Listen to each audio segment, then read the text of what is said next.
Boa noite a todos, sejam todos bem-vindos. Esta passagem evangélica é uma parábola que Jesus contou naquele momento para eles. A parábola, o que é? É uma pequena narrativa que usa alegorias para transmitir uma lição moral. Uma pequena narrativa, uma pequena história, para que possa dar no final uma lição moral. Esse é o objetivo da parábola. Algumas das parábolas mais famosas são as parábolas bíblicas, especificamente as parábolas de Jesus, que eram histórias com elementos comuns da cultura daquele tempo, que tinham como objetivo ensinar coisas sobre o reino de Deus. Desta feita, a parábola é uma história que tem um fundo moral, e Jesus utilizava aquilo que existia no meio deles. Por isto que o talento, que é uma das coisas, que fazia parte do meio deles, para que eles pudessem entender melhor. O talento é uma moeda produzida na Grécia e Roma antiga, quer dizer, que era produzida naturalmente. E um talento valia 6.000 dracmas na Grécia, porque o dracma é da Grécia. E o talento, 6.000 denários, em Roma. Então, as moedas de Roma e Grécia eram diferentes, mas no talento não. O talento ele era único para aqueles dois povos. E um dracma, ou um denário, ele era um dia de trabalho de uma pessoa. E um talento, então, era 16 anos de trabalho de uma pessoa. Então vejam que esse talento, que era uma moeda, ele era de um valor muito grande. Era um valor realmente que nós não temos nenhuma cédula em país nenhum que valha hoje um dracma. Isto é para dar a dimensão do que Jesus falou. Por que ele usou esse talento? E ela foi anotada por Mateus, no capítulo 25, versículo 14 e 30. Existe a parábola também das minas, as 10 minas, que foi anotada por Lucas, mas o sentido moral é o mesmo. Eu preferi colocar a parábola dos talentos, que tem uma facilidade melhor para assimilar. E, desta forma, no item 14, ele disse assim, ele já começou dizendo assim, dando continuidade no Sermão do Monte. Porque isto também é como um homem que, partindo para fora da terra, chamou os seus servos e entregou-lhes os seus bens. Então Jesus estava falando das coisas de Deus, o Sermão do Monte. Todas foram coisas de Deus que ele estava falando.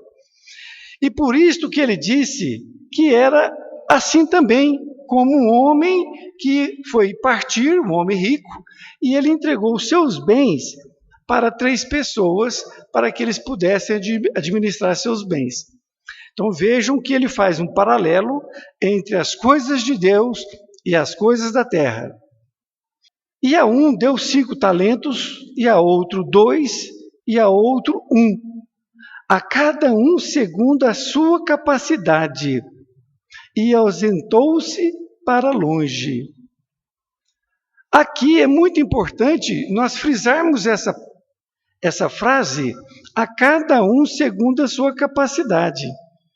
Por que ele deu 5 talentos para o primeiro, ele deu 2 para o segundo e deu 1 para o terceiro? Porque a cada um segundo a sua capacidade. Porque ele sabia que existia uma diferença no saber de cada um deles, na forma de conduzir. Esta coisa de a cada um segundo a sua capacidade é muito importante, porque tudo vem de Deus. Tudo vem de Deus. É muito importante que nós façamos esse paralelo, porque muitas vezes coisas acontecem conosco que nós ficamos agradecidos a Deus. Coisas boas, vamos chamar assim. E quando acontecem aquelas dificuldades, nós acreditamos que não vem de Deus. E é um equívoco muito grande, porque tudo que vem para nós é de Deus. Só que nós não sabemos interpretar que essas coisas são de Deus. Nós queremos somente coisas que nos faz felizes, não é? Então, quando vem uma dificuldade, nós achamos que não é de Deus. Até há pouco tempo atrás se falava, né, que Deus castigava. Isto é da época de Moisés, porque nós éramos muito rudes, muito ignorantes na época, então Moisés colocou que Jesus castigava mesmo. Mas Deus não castiga. Nós temos as leis, mas ele é por amor. Tanto é por amor que quando foi perguntado sobre Deus, o que ele disse? Ele disse que se um pai tem um filho e o filho está com fome e pede ao pai algo de comer, um pão, ele é incapaz de dar uma pedra ou uma serpente para o filho. Não é assim?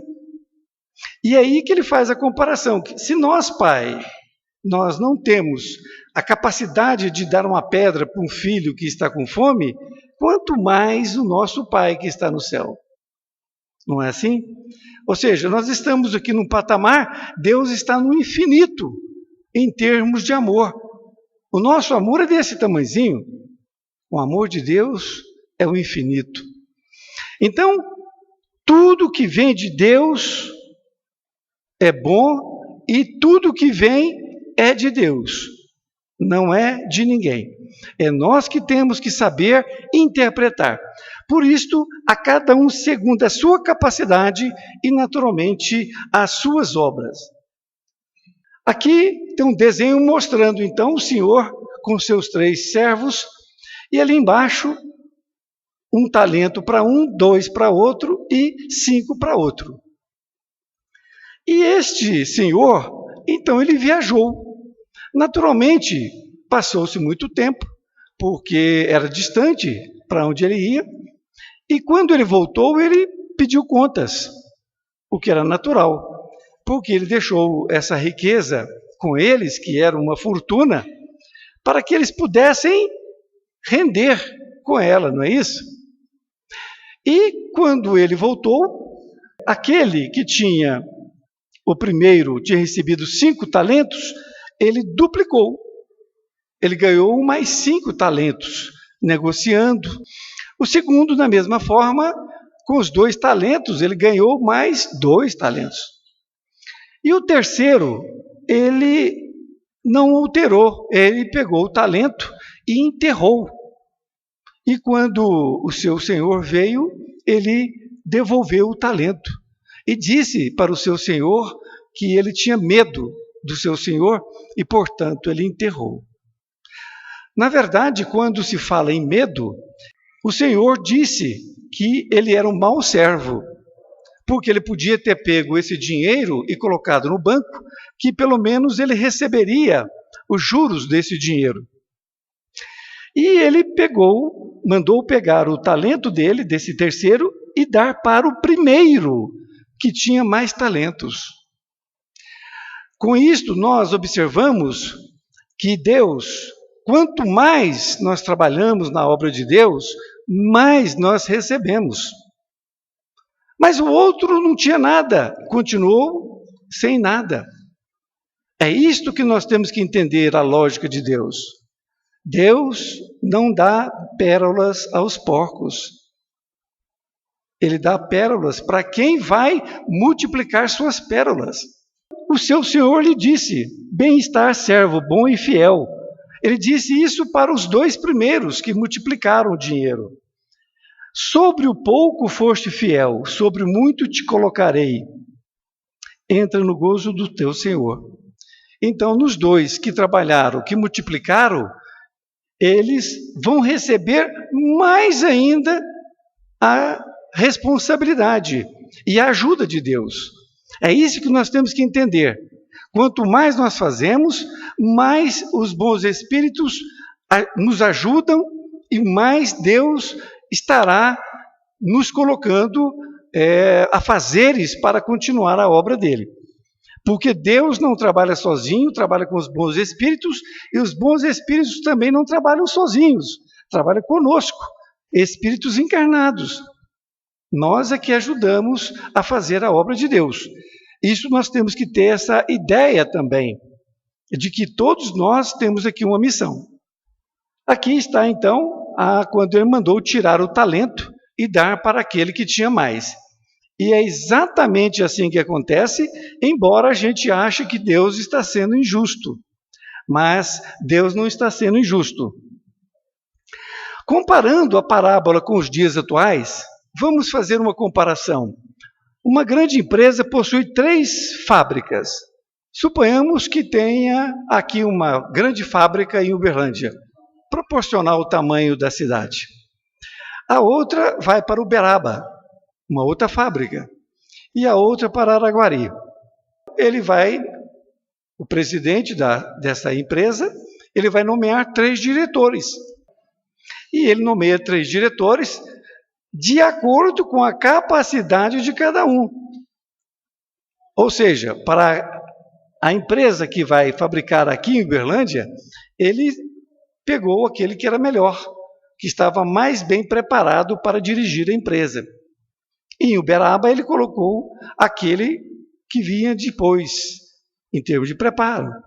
E em terceiro, seria aquele que vai, então, trabalhar em Araguari. Só que o de Araguari, ele não rendeu a empresa, não deu lucros. Muitas vezes dá prejuízos. E aí nós podemos notar que muitas vezes acontece isso, não é? Atitudes de algumas empresas que estão na gestão de algumas pessoas, muitas vezes, ao invés dela dar lucro, ela dá prejuízo. E aí, como se explica uma situação dessa? São diversas situações. Muito bem. Então, assim, Deus também age. A empresa vai pegar uma pessoa despreparada para dirigir uma fábrica? Não vai. E nem Deus vai dar aquilo que Ele quer para uma pessoa despreparada. Há pessoas que querem receber muitas bênçãos de Deus. Ele só quer receber. Ele não quer fazer. Ele não quer participar da obra de Deus. As coisas de Deus também são como as coisas dos homens. Deus nos criou para evoluir moralmente, intelectualmente e espiritualmente. Este é o motivo da nossa vida. Não é outro. Aquele que acha que aqui veio para comer, para beber e outras coisas mais, é um grande engano. Está totalmente equivocado. Como Deus nos criou? Deus nos criou como seus filhos puros e ignorantes. E isto é muito importante, porque nós temos que sentir que somos filhos de Deus. Nós somos filhos de Deus. Nós não temos cópia. Não temos cópia. Deus nos criou cada um puro e ignorante, para que cada um pudesse fazer o seu caminho, para fazer a sua evolução. Por isto que ninguém deve se comparar com ninguém. Ninguém. Eu vou me comparar com meu irmão? Completamente equivocado. Nós temos que nos comparar conosco mesmo, como fomos. Nossas atitudes no passado, para que nós possamos ter melhores atitudes no futuro. Aí sim. Isto chama-se reforma íntima, que nós vamos falar. Mas por que nos criou assim? Para evoluirmos através de nosso próprio esforço, mediante nosso livre-arbítrio. Então, Deus nos criou para que nós pudéssemos, com nosso próprio esforço. Não tem passar a mão na cabecinha, não. É esforço próprio. Eu vou fazer uma promessa para receber não sei o quê. Não faça promessa que não tem esforço próprio, que não vai adiantar. Aí se você falar, não, eu vou fazer uma atividade, não é, para o próximo, aí sim, não precisa nem pedir que Deus manda.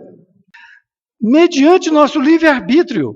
Isto é o nosso esforço e o nosso livre-arbítrio que vai criar essa estrada que nós vamos percorrer, que nós vamos fazer. Cada um faz a sua própria estrada. Ninguém pode andar na estrada do outro. Então, diante do livre-arbítrio, que é o quê? É minhas escolhas. Vocês escolheram estar aqui hoje. Isto chama-se livre-arbítrio. Percebem? Amanhã vocês escolhem outra coisa boa. O dia que vocês nós deixarmos de escolher coisas inadequadas, nós não vamos perder tempo na vida, porque nós estaremos fazendo só boas escolhas. Por que motivo ele nos criou dessa forma? Para que cada espírito possa traçar a sua própria estrada dentro da escala de evolução espiritual com fins à perfeição. Alguém tem dúvida? Não tenha dúvida. Vá no Evangelho segundo o Espiritismo, no Livro dos Espíritos, lá tem as categorias dos espíritos. Os espíritos perfeitos. Perfeito não significa se comparar com Deus, não é isso. É uma classificação para que a gente possa entender como que se faz. Então, o nosso motivo é para que cada espírito possa, então, a sua própria estrada dentro dessa escala da evolução para que nós possamos chegar à perfeição. Espíritos perfeitos. Este é o nosso objetivo. Comecemos agora a mudar na nossa forma de pensar. O que fazer para chegar a ser um espírito perfeito? E isto é muito importante. Estudar o Evangelho de Jesus e livros espíritas que nos levem à reflexão, colocando em prática o ensinamento aprendido, fazendo o que chamamos de reforma íntima. É assim que se evolui. Assim se evolui. Estudar o Evangelho, os livros espíritas, pode estudar outros também, não tem problemas. Tudo aquilo que nos eleva é importante. E fazendo assim a nossa reforma íntima. Porque nós somos ignorantes. Mas quando começamos a estudar, a nossa mente começa a abrir. A gente já não está vendo o mundo por um tubo. A gente já começa a ver por um funil. À medida que nós vamos estudando, nossa mente vai abrindo e nós vamos vendo o mundo de uma outra forma. Percebem? Assim nós vamos exercitar o auto-amor, o auto-perdão e demais virtudes, para poder melhor conviver com o próximo. Quando nós começamos a fazer essas leituras, essas reflexões, nós vamos passando a ter um auto-amor. Esse auto-amor não é egoísmo. Muitas pessoas confundem isso. Esse auto-amor é um sentimento que você vai ficar com ele. Não é aquela alegria imediata. Você pode ficar alegre, não pode? Isso é alegria, como dizia Paulo. Agora, amor, auto-amor, já é uma condição que você se sente feliz, realizado pelaquilo que você está fazendo. Isto é auto-amor. Por exemplo, no trabalho, aquele que tem amor pelo que faz, este já tem o princípio do auto-amor. Porque tem pessoas que não têm. Trabalha somente pelo dinheiro. Aquilo não lhe traz nenhuma satisfação. Isso deve ser muito triste. E, diante do auto-amor, nós também conseguimos ter o auto-perdão. O auto-perdão é ter o perdão para si mesmo. Como que é isto? Olha, é óbvio que no passado nós cometemos muitos equívocos, para não dizer bobagens, não é mesmo? E nós temos que nos perdoar por isto, porque nós éramos ignorantes. É como dizia nosso amigo Duray de Chibli, a ignorância cobre uma multidão de pecados.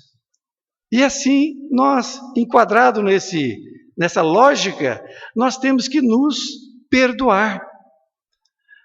Parece que não, mas o grande problema da maioria das pessoas é o auto-perdão.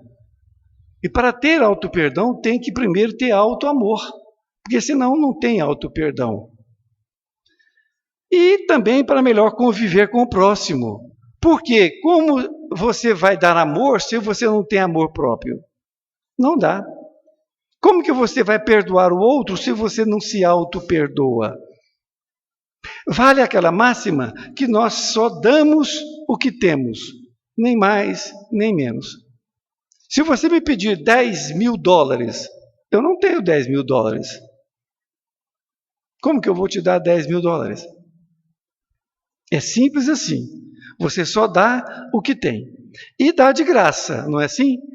A simpatia, o amor, o sorriso, tudo isto faz parte do alto amor. No livro Vinha de Luz, nós temos a lição Vê Como Vives. Veja que a lição é a psicografia de Emmanuel através de Chico Xavier. É a lição 2. Vê Como Vives, ele utilizou exatamente a parábola das minas, que, como eu disse para vocês, ela tem o mesmo fundo. E chamando 10 servos seus, deu-lhes 10 minas e disse-lhes: negociai até que eu venha. Jesus é que falou isto e foi escrito pelo apóstolo Lucas, anotado no capítulo 19, versículo 13. Como Emmanuel vai nos explicar? Veja a grandiosidade desse Espírito para que nós tenhamos ele em mente para aprender o que ele diz, para entrarmos na sintonia dele. Isto é muito importante. Com a precisa madureza do raciocínio, compreenderá o homem que toda a sua existência é um grande conjunto de negócios espirituais e que a vida em si não passa de ato religioso permanente, com vistas aos deveres divinos que nos prendem a Deus. Aqui tem um conteúdo vastíssimo. Nós vamos retalhar em 3. Com a precisa madureza. Madureza é que está maduro, não é isto? Então você está maduro no seu raciocínio. Você está equilibrado. Compreenderá o homem que toda a sua existência é um grande conjunto de negócios espirituais. O que ele está dizendo que tudo que nós fazemos é um negócio espiritual. É isso que ele está dizendo. Ah, mas eu estou aqui vendendo um carro. Você está fazendo um negócio espiritual. Tome cuidado, porque se você vender o carro e disser que ele não tem problema nenhum, você está fazendo um problema espiritual. É bom que saiba disso. Porque no passado éramos assim. Nós íamos na Igreja Católica e que, como diz Chico Xavier, nossa igreja mãe, a qual nós temos que ter um grande respeito. Então nós íamos domingo, confessávamos os nossos pecados, orávamos 10 Ave Maria, 20 Pai Nosso, não era assim? Muito bem. Saímos de lá quites com Deus, né? Porque fomos, confessamos e fomos à missa, assistimos à missa. Não ficamos olhando para as pessoas, reparando os vestidos, né? Nada disso nós fizemos, né? Muito bem. E isso hoje, será que isto hoje para nós serve? Nós acharmos que estamos vindo a um centro espírita para cumprir uma necessidade, para dizer que cumpriu com a sua obrigação perante Deus? Não dá para pensar nisto, não é? Isto não é mais uma coisa que a gente possa aceitar. Nós já temos a noção de que isto não vale nada. Não vale nada. Então, entendamos que nós temos um conjunto de negócios espirituais em nossa existência. É um conjunto de negócios espirituais. Desta feita, não façamos como outrora. íamos na igreja, fazíamos aquilo, saímos dali, já falava mal de uma pessoa, já dava o calote ali na frente, não é assim? Para depois confessar no próximo domingo.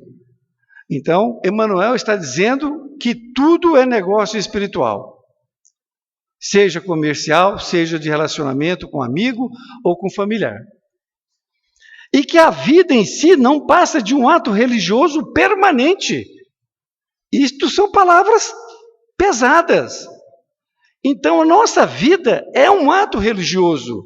Então, nós temos que ser religioso 100% a todo momento. Não tem como você querer separar. Não, aqui eu estou sendo agora engenheiro, então eu tenho que cobrar isso aqui, espoliar esse meu cliente, né, porque ele me procurou, né, eu sou o bom e tal, aqui eu vou cobrar uma fortuna dele. Nada disso. Porque é um ato religioso a sua profissão. Isto é um talento que Deus te deu. E você tem que agir bem com o seu talento. Você não pode enterrar o seu talento e nem pode usar o seu talento para explorar o seu irmão. Isso é muito importante. Porque naquela história dos talentos, eles multiplicaram os talentos, mas multiplicaram os talentos sem espoliar ninguém. Sem mentiras e sem explorar ninguém. E também com vista aos deveres divinos que nos prendem a Deus. Então nós temos um compromisso que nos prende a Deus. Cada um de nós. Cada um de nós. Nós estamos presos a Deus. Por quê? Porque nós somos filhos dele. Ele nos criou para isto.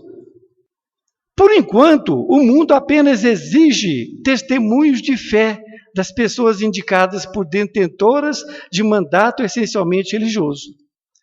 Então, o mundo, as pessoas no mundo, ainda só exige testemunhos de fé de quem é um padre, de quem é um bispo, de quem é um presidente de centro espírita ou de quem é um palestrante. Ah, esse tem que andar na linha. Mas e vocês? Não? É esse o equívoco que Emmanuel está dizendo. Porque somos todos nós com a responsabilidade. Aqui ele vai dar alguns exemplos. Os católicos romanos rodeiam de exigências os sacerdotes, desvirtuando-lhes o apostolado. Ele está dizendo que os católicos, e olha que Emmanuel, em encarnação passada, ele foi padre, então já foi padre 2 vezes. Então ele tem muita propriedade para falar isso, né? Os católicos ficam rodeando o bispo ou o padre e desviando ele do apostolado, falando coisas, pedindo coisas. E o apostolado dele é espiritual. Não é de coisas, é espiritual. Por isso que ele fala dos católicos, mas espere que vai falar de nós também. Os protestantes, na maioria, atribuem aos ministros evangélicos as obrigações mais completas do culto. Então, diz ele que os protestantes, que são os evangélicos também, eles querem que o culto seja ali na linha, completamente dado ali pelo ministro evangélico, o bispo, né? E é isso que acontece. E conosco, os espiritistas reclamam de doutrinadores e médiuns as supremas demonstrações de caridade e pureza, como se a luz e a verdade da nova revelação pudessem constituir exclusivo patrimônio de alguns cérebros falíveis. Cérebros falíveis. Todos nós somos falíveis. Os espíritas não podem querer de nós, palestrantes, ou do presidente espírita, de uma casa espírita, exigir de nós uma pureza de espírito, porque não somos. Nós somos falíveis. Nós estamos como vocês, lutando para melhorar a cada dia. Isso sim. Urge considerar, porém, que o testemunho cristão no campo transitório da luta humana, é dever de todos os homens, indistintamente. Então ele está dizendo que é urgente considerar que o testemunho cristão é de cada um de nós, a cada um as suas obras, porque cada um tem que fazer a sua parte. Cada criatura foi chamada pela providência a determinado setor de trabalhos espirituais na terra. E é isso que nós temos que buscar, esses trabalhos espirituais, porque todos somos iguais perante Deus. Não tem diferença. Ele vai dar aqui algumas considerações que o comerciante está em negócios de suprimento e de fraternidade. Veja, o negociante, ele tem que estar suprindo com as coisas que ele vende, mas também ele tem que ser fraterno. E fraterno significa não explorar o próximo. O administrador permanece em negócios de orientação, distribuição e responsabilidade. O servidor foi trazido a negócios de obediência e edificação. As mães e os pais terrestres foram convocados a negócios de renúncia, exemplificação e devotamento. Isso ficou muito claro, né? Principalmente para quem é mãe, quem é pai. Porque não é uma renúncia? A pessoa que vai ter um filho, ela está renunciando à sua liberdade, porque a partir daquele momento é uma criatura que ela tem que levar por um grande tempo. Não é somente 9 meses. E exemplificar, porque vai ter que exemplificar o quê? Os melhores sentimentos que ela tem. E o devotamento, esse então é inquestionável, não é? Toda mãe tem um devotamento extraordinário. O carpinteiro está fabricando colunas para o templo vivo do lar. Então ele falou a palavra do carpinteiro. Então assim, tem o engenheiro, tem o arquiteto, tem o pedreiro, todos são trabalhadores que vão constituir um lar. Se nós estivermos construindo uma casa com vista somente no dinheiro, nós não estamos construindo um lar. Nós estamos pensando em nós somente. Agora, se nós estamos ali construindo um lar, sabendo que aquele dinheiro é de suma importância para aquela pessoa e que nós temos que fazer o melhor, como se fosse para nós, essa casa. Aí sim, nós estamos atuando como espíritos, negócios espirituais. Os negócios espirituais, tanto é ruim quanto é bom. Nesse caso, vai ser bom. O cientista vive fornecendo equações de progresso que melhorem o bem-estar do mundo. O cientista descobre todos esses equipamentos que temos hoje em dia. O cozinheiro trabalha para alimentar o operário e o sábio. Todos os homens vivem na obra de Deus, valendo-se dela para alcançarem um dia a grandeza divina. Então veja que ele está falando de todos nós. Todos os homens vivem na obra de Deus, mesmo aquele que acredite que não esteja na obra de Deus. Eu sou ateu. Eu sou ateu. Uma beleza, né? Ateu. Muito bem, está na obra de Deus. Então, está aí. Todos nós estamos na obra de Deus. Queira sim, queira não. Para alcançar um dia a grandeza divina. Nós somos usufrutuários, ou seja, nós estamos utilizando as coisas de Deus, desse patrimônio que pertence ao Pai, que encontram-se no campo das oportunidades presentes, negociando com os valores do Senhor. Então nós estamos negociando com tudo que pertence a Deus. É isso que nós temos que entender. Em razão desta verdade, meu amigo, vê o que fazes, e não te esqueças de subordinar teus desejos a Deus, nos negócios que por algum tempo te foram confiados no mundo. É isso que nós temos que perceber. Vê o que fazes. Nós estamos fazendo, colaborando com a obra de Deus?